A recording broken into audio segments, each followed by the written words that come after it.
David Licauco umiiwas na, kanino kaya ating alamin?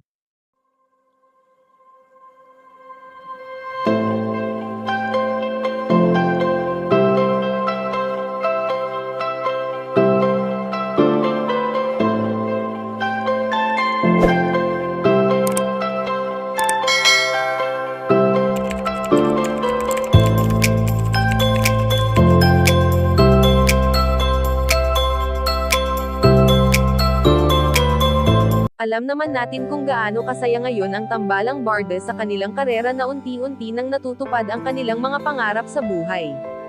Sa pagiging sweet nga ni na David Licauco at Barbie Forteza sa isa't isa, ay hindi nawawala ang pagnanais ng iba na sana ay maging makatotohanan na ang pagmamahalan nila at hindi na lamang sana para sa kanilang mga trabaho.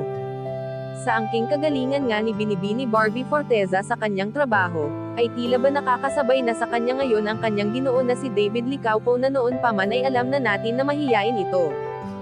Hindi naman lingid sa ating kaalaman na inamin na ng dalaga sa publiko na mas nakikilala pa nila ng binata ang isa't isa lalo na nga at mas nagiging close pa sila sa paglipas ng panahon. Sa kung ano nga ang nakikita natin ngayon sa tambalang Barda, ay talaga namang deserve nila ito lalo na sa tuwing sila ay tumatanggap ng mga parangal at lubos nilang ipinapagpapasalamat. Subalit sa ngayon nga ay ayon sa aming impormasyon na nakalap na umiiwas si David Licauco nang minsan ay tanungin ito ng isang tao upang siya ay interviewin. Tanong sa kanya kung siya ba ay may girlfriend na 2 beses pang inulit at hindi ito sinagot ng binata na halatang halata ang pag-iwas nito sa hindi malaman na dahilan kung bakit hindi niya ito masagot.